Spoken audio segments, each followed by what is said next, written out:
Chicken তো অনেকভাবেই বানিয়েছেন, একবার হলেও এইভাবে বানিয়ে দেখুন। এতটা স্পাইসি, যাকে বানিয়ে খাওয়াবে সেই বলবে কিভাবে বানিয়েছেন। এতটা টেস্টি হয় চিকেন। আমি নান রুটির সাথে পরিবেশন করলাম। এই রেসিপিটা আমার চ্যানেলে দেওয়া আছে, আপনারা গিয়ে চেক করে নিতে পারেন বা ডিসক্রিপশান বক্সে লিঙ্ক আছে, সেখান থেকেও দেখে নিতে পারেন। সাথে থাকছে কিছু সিক্রেট ইনগ্রিডিয়েন্টস, যাতে আরও চিকেনের টেস্টটাকে বাড়িয়ে দেয়। তো প্রত্যেকটা ইনগ্রিডিয়েন্টস যদি দেখতে চান তাহলে ভিডিও না স্কিপ করে পুরো ভিডিওটা দেখতে থাকুন। পরবর্তী ভিডিও এসেছে আমার দোকানের স্বাদকে হার মানানোর বিরিয়ানির রেসিপি। তো চ্যানেলটাকে সাবস্ক্রাইব করে রাখুন বিরিয়ানির রেসিপিটা দেখার জন্য। তো চলো আজকের রেসিপি চিকেনের দেখে এসি। প্রথমে কাসুরি মেথিকে ড্রাই রোস্ট করে নিচ্ছি। অবশ্যই কাসুরি মেথি দেখতে হবে, স্কিপ করলে হবে না। কাসুরি মেথি ইজিলি দোকানে পেয়ে যাবেন। কাসুরি মেথিকে যদি ড্রাই রোস্ট করে দেওয়া হয় তাহলে আরও স্বাদ বেড়ে যায়। চলে এলাম দ্বিতীয় পদ্ধতি, সরষের তেল দিয়ে দিচ্ছি, তার সাথে দিয়ে দিলাম লবঙ্গ, কাঠ আর এলাচ দিয়ে, তার সাথে দিয়ে দিলাম একটা গোটা তেজপাতা, আবার দিয়ে দেবো কিছুটা গোটা জিরে। সব উপকরণ একটু ভেজে নেব হালকা স্মেল আসা পর্যন্ত কয়েক সেকেন্ড। তারপর দিয়ে দেবো পেঁয়াজটা কুচনো পেঁয়াজ দিবেন। অনেকে এই সময় বাটা পেঁয়াজও দেয়। বাটা পেঁয়াজ দিলে চিকেনটা ভাজা হতে চায় না, তাই জন্য আমি সাজেস্ট করব এই সময় কুচনো পেঁয়াজটাই দিবেন। পেঁয়াজটা 2 থেকে 3 মিনিট ভেজে নিতে হবে, খুব লাল করার দরকার নেই। পেঁয়াজটা যখন হালকা কালার চেঞ্জ হয়ে যাবে তারপর দিয়ে দেবো চিকেন। আমি বোঝার জন্য তুলে দেখাচ্ছি, পেঁয়াজটা ঠিক এইরকমভাবে কালারটা আসবে, খুব একটা কালার নেই, যাতে পেঁয়াজটা একটু নরম হয়ে যায়, এইরকমই পেঁয়াজ লাগবে। আমি এখানে 700 গ্রাম চিকেন দিয়ে দিচ্ছি। চিকেন আপনারা কম বেশি করে নিতে পারেন। 700 গ্রাম চিকেনের জন্য 300 গ্রাম পেঁয়াজ দিয়েছি। চিকেনটা 3 থেকে 4 মিনিট ভেজে নিতে হবে। নুন আর হলুদ গুঁড়োটা এই সময় দিবেন না, নুন দিলে চিকেন থেকে পানি বেরিয়ে যায়, হলুদ গুঁড়ো দিলে বসে যাওয়ার চান্স থাকে, তাই জন্য এমনি ভেজে নেবেন। আমি মিনিমাম 5 মিনিটের মতো পেঁয়াজটা ভেজে নিয়েছি, পেঁয়াজের সাথে চিকেনটা।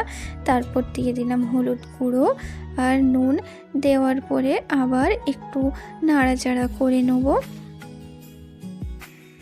এই সময় যদি পেঁয়াজ বাটা দেওয়া হয় তাহলে চিকেনটা এত সুন্দরভাবে ভাজা হবে না। তারপর দিয়ে দিলাম আদা রসুন বাটা, লাল লঙ্কার গুঁড়ো, ধনে জিরে গুঁড়ো আর দিয়ে দিলাম একটু গোলমরিচের গুঁড়ো দিয়ে ভালোভাবে ভেজে নেব। এই তেলেতে সব উপকরণ ভেজে নেব। এই সময় আমি নুনটা দিই না, কারণ আগেই নুন দিয়ে দিয়েছি। এখন থেকে চিকেনের কালারটা কত সুন্দর আসছে, আরও মশলা দেওয়ার পরে আরও সুন্দর কালার লাগবে। তারপর আমি দিয়ে দিলাম অল্প পানিটা দিয়ে একটু নাড়াচাড়া করে ঢেকে রেখে দেবো মিনিমাম 2 থেকে 3 মিনিটের জন্য। ফিরে এলাম 3 মিনিট পরে, চিকেনটা পুরোটাই পানি টেনে নিয়েছে। তারপর এই সময় দিয়ে দেবো বাদাম বাটা। এতে আছে 1 টেবিল স্পুন পোস্ত, 5টা কাজু, তার সাথে মগজদানা 1 চামচ দিয়ে আমি শিলবাটায় বেটে নিয়েছি। আপনারা চাইলে মিক্সিতেও বেটে নিতে পারেন, কিন্তু আমাকে লাগে শিলবাটায় বাটলে যেন আর একটু টেস্ট লাগে।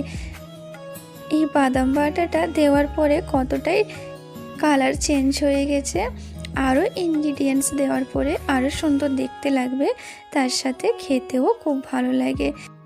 এই বাদামের পেস্ট দেওয়ার পরে একদম লো ফ্লেমে 3 থেকে 4 মিনিট ভালোভাবে কষে নিবে। যত ভালোভাবে কষা হবে স্বাদটা অত ভালোভাবে আসে। তারপর দিয়ে দিলাম ফেটে রাখা টক দই, কাসুরি মেথি, তার সাথে দিয়ে দিলাম গরম মশলার গুঁড়ো। এই মশলাগুলো কম বেশি হতে পারে, স্বাদে কোনো পরিণত হবে না। সব মশলা দেওয়ার পরে 2 থেকে 3 মিনিট আবার ভালোভাবে কষিয়ে নেব। যেহেতু টক দই থেকে পানি বেরোয়, তাই জন্য আবার 2 থেকে 3 মিনিট কষে নিতে হবে। যত হাতে টাইম নিয়ে কষবেন অত স্বাদটা ভালো আসে। গ্রেভিটা দেখে বুঝতে পারছেন কত সুন্দর কালারও এসছে, একদম অনুষ্ঠান বাড়ির মতো। আর যখন এই চিকেনটা আমি রান্না করি কিচেনে এতটা স্মেল হচ্ছে যেমন কি অনুষ্ঠান বাড়িতে হয়, তার থেকেও বেশি। আপনারা যখন বানাবেন তখন বুঝতে পারবেন। ভালোভাবে কষানোর পরে আবার দিয়ে দিলাম পানি। আপনারা চাইলে পানি নাও দিতে পারেন, আমি একটু গ্রেভি রাখবো তার জন্য পানি দিয়েছি। পানি দিয়ে নাড়াচাড়া করে কিছুক্ষণের জন্য ঢাকা দিয়ে রেখে দেবো। এই চিকেনটা বিরিয়ানির সাথে, ফ্রায়েড রাইসের সাথে, সবের সাথেই খেতে খুব ভালো লাগে। আপনারা কি দিয়ে খেতে বেশি পছন্দ করেন আমাকে জানাতে ভুলবেন না। তারপর আমি দিয়ে দেব অল্প গোলাপ জল। এই গোলাপ জলটা অনুষ্ঠান বাড়ির স্বাদ আসার জন্য আপনারা চাইলে স্কিপ করতে পারেন। তারপর দিয়ে দেবো মিল্ক পাউডার। মিল্ক পাউডার আমি 4 থেকে 5 টেবিল স্পুন দিয়েছি, আপনারাও নিশ্চয়ই দিবেন। এতে করে খোয়া ক্ষীরের একটা টেস্ট আসে আর খাওয়ার সময় মুখে পড়লেও খুব ভালো লাগে। তারপর গ্যাসের ফ্লেমটা অফ করে দিয়েছি। দেখতে পাচ্ছেন তো কত সুন্দর কালার এসছে। এইভাবে যদি আপনারা চিকেন বানিয়ে কাউকে খাওয়ান, যে খাবে সেই আপনার প্রশংসা করবে অনেক, বলবে যে কিভাবে বানিয়েছেন। আপনারাও এইভাবে একবার হলেও বানিয়ে দেখুন আর আমাকে কমেন্টে নিশ্চয়ই জানাবেন কেমন লেগেছে আমার এই ভিডিওটা।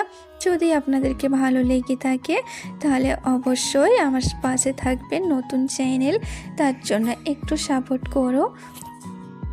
আজকের জন্য এখানেই ভিডিও শেষ করলাম।